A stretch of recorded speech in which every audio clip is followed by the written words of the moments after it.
Hello guys, कसे आहात तुम्ही? आय होप तुम्ही खूप मस्त असाल, छान असाल, सुंदर असाल, सुरक्षित असाल आणि माझ्या एका नवीन व्हिडिओमध्ये तुमचं खूप खूप स्वागत आहे. तर आज आपण पनीर पकोडा करणार आहोत. तर पहा, इथे मी पनीर घेतलेलं आहे. तर आपण या पनीरपासून पनीर पकोडा करणार आहोत. हा व्हिडिओ शेवटपर्यंत पहा. जर तुम्हाला माझा व्हिडिओ आवडला असेल तर माझ्या व्हिडिओ लाईक शेअर करा आणि माझ्या चॅनलवरती नवीन असाल तर माझ्या चॅनल सबस्क्राईब करायला अजिबात विसरू नका. तर चला, वेळ वाया न घालवता पटापट रेस्टॉरंटमध्ये किंवा कुठल्याही स्टॉलवरती मिळणारा, कुठल्याही स्टॉलवरती म्हणजे जिथे डोसा कॉर्नर असेल किंवा जिथे तवा पुलाव पावभाजी वगैरे मिळत असेल ना, तिथेसुद्धा पनीर पकोडा हा मिळतो. मग आपण रेस्टॉरंटमध्ये मिळणारा पनीर पकोडा आज आपण घरच्या घरी आणि सोप्या पद्धतीने करणार आहोत. तर चला पटापट रेसिपीला सुरुवात करूया. आज आपण पनीर पकोडा करणार आहोत. तर पहा, रेस्टॉरंटमध्ये मिळणारा पनीर पकोडा. तर हा जो पनीर आहे, तर पहा, मी इथे पाव किलो आणि त्याच्यापेक्षा थोडा जास्त असा पनीर घेतलेला आहे. बाहेर मार्केटमध्ये हा जो पनीर आहे 80 रुपये पाव आहे. तर मी 100 रुपयाचा हा पनीर करून घेतलेला आहे. तर चला, हा पनीर आपल्याला कट करून घ्यायचा आहे. तर पहा, हा जो पनीर आहे, हा पनीर आपल्याला रेक्टँगल साईजने म्हणजे आयताकृती आकाराने आपल्याला कट करून घ्यायचा आहे.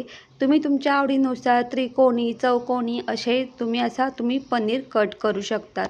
तर पहा, रेस्टॉरंटमध्ये जो पनीर पकोडा मिळतो ना, तर ते ना असंच आयताकृती म्हणजे रेक्टँगल साईजने ते असे कट करून घेतात.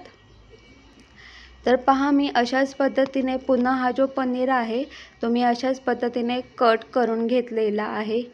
तर तुम्ही पाहू शकतात, आपण बाहेर जो पनीर पकोडा खातो तो ह्याच आकाराचा असतो आणि त्यांचं पनीरसुद्धा ते अशाच पद्धतीने कट करतात. कधीकधी ते आपलं त्रिकोणी किंवा षटकोनी आकाराने सुद्धा ते कट करतात.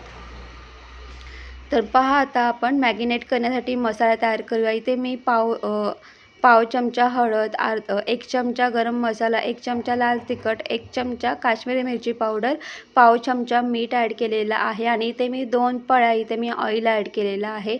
आता हे छान मस्त आपल्याला मिक्स करून घ्यायचं आहे आणि याचा मसाला तयार करून घ्यायचा आहे. तर पहा, आपण बाहेर जो पनीर पकोडा खातो ना, त्याला मॅगिनेशनसाठी एक वेगळा मसाला असतो. म्हणजे आलं, लसूण, मिरची, कोथिंबीर आणि पुदिना, ते याचा मसाला म्हणजे हे सगळं ग्राइंड करून त्याची पेस्ट तयार करतात आणि त्या हिरव्या मसाल्यामध्ये हा जो पनीर आहे हा पनीर मॅगिनेट करतात. तर पहा, मला हिरवा मसाला नको होता म्हणून मी इथे अशा पद्धतीने इथे मी मसाल्यांचा वापर केलेला आहे. तर आपल्याला अशाच पद्धतीने हे जे पनीर आहेत हे आपल्याला मॅगिनेट करून घ्यायचे आहे. तर पहा, इथे मी हे जे मसाले वापरलेले आहेत, तुम्ही तुमच्या आवडीनुसार मसाले कमी जास्त करू शकतात किंवा तुम्ही फक्त मीठ आणि हळद याच्याने सुद्धा तुम्ही मॅगिनेट करू शकता तुमच्या आवडीनुसार. सगळे पनीर मी छान मस्त मॅगिनेट करून घेतलेले आहेत. झाकण ठेवून 15 मिनटं हे पनीर साईडला ठेवून घेऊया. पहा, मला ना झणझणीत आणि तिखट खूप आवडतं म्हणून इथे मी मसाल्यांचा वापर केलेला आहे. तर पहा, इथे मी 1 वाटी भरून बेसन पीठ, त्यानंतर अर्धी वाटी मी इथे तांदळाचं पीठ घेतलेलं आहे. पाव चमचा हळद, चवीनुसार मीठ ॲड केलेलं आहे. इथे मी अर्धा चमचा ओवा घेतलेला आहे आणि अगदी चिमूटभर इथे मी कुकिंग सोडा ॲड केलेला आहे. बारीक चिरलेली कोथिंबीर ॲड केलेली आहे. आता हे सगळं एकत्र एकजीव करायचं आहे आणि छान मस्त याचं बॅटर तयार करून घ्यायचं आहे. इथे आपण थोडं थोडं पाणी ॲड करून याचं बॅटर तयार करून घेणार आहोत. तर पहा, बॅटर आपल्याला जास्त जाडही नको आहे आणि जास्त पातळही नको. तर पहा, आपल्याला पनीर पकोडा करण्यासाठी अशाच पद्धतीने आपल्याला बेसन पिठाचं बॅटर तयार करून घ्यायचं आहे.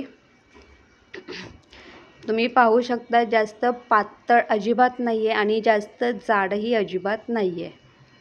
तर पहा, झाकण ठेवून आपण हा बेसन पीठसुद्धा 15 मिनटं असं साईडला भिजत ठेवूया आणि 15 मिनटानंतर आपण पकोडे काढायला सुरुवात करूया. तर पहा, आपल्याला अशा पद्धतीने एक एक पनीर घ्यायचा आहे. तो या बॅटरमध्ये पूर्णपणे कोट करून घ्यायचा आहे आणि इथे मी एका साईडला तेल गरम करत ठेवलेलं आहे आणि आपलं तेल पण गरम झालेलं आहे. तर आपल्याला अशा पद्धतीने हे पनीर आपल्या तेलामध्ये सोडून घ्यायचे आहेत. आता पहा, मी इथे आधी तेल गरम करून घेतलेलं आहे. त्यानंतर गॅस मी मीडियम केलेला आहे आणि मीडियम गॅसवरती आपल्याला हे जे पकोडे आहेत हे आपल्याला तळून घ्यायचे आहेत. अगदी 5 मिनटं मीडियम गॅसवरती तळून घ्या. त्यानंतर 2 मिनटं गॅस मोठा करा. मोठ्या गॅसवरती पुन्हा तळून घ्या आणि त्यानंतर हे पकोडे एका प्लेटमध्ये काढून घ्या. अगदी 7 ते 8 मिनटं लागतात हे पकोडे तळण्यासाठी.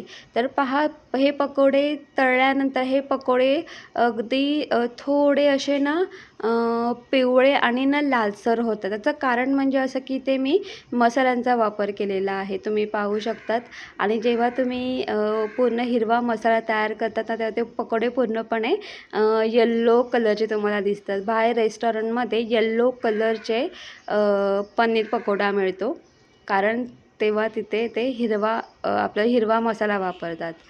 तर पहा, इथे मी अशा पद्धतीने सगळे हे जे पनीर आहे ते पूर्णपणे तळून घेतलेले आहेत आणि इथे आपला पनीर पकोडा तयार झालेला आहे.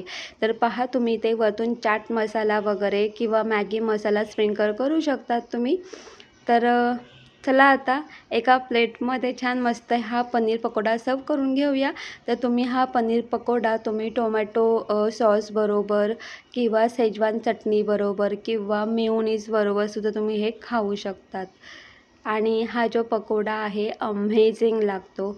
एवढंच सांगते, बाहेर पनीर पकोडा हा खूप महाग मिळतो. महाग म्हणजे मला असं वाटतं की काहीतरी 150, 200 किंवा 250 या रेंजमध्ये असतो.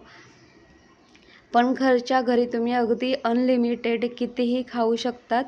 टेस्टी आणि खूप मस्त आणि गरम गरम असा हा पनीर पकोडा लागतो. अमेझिंग लागतो. तुम्ही पाहू शकतात, आतमध्ये पूर्णपणे तुम्हाला मसाला दिसत असेल.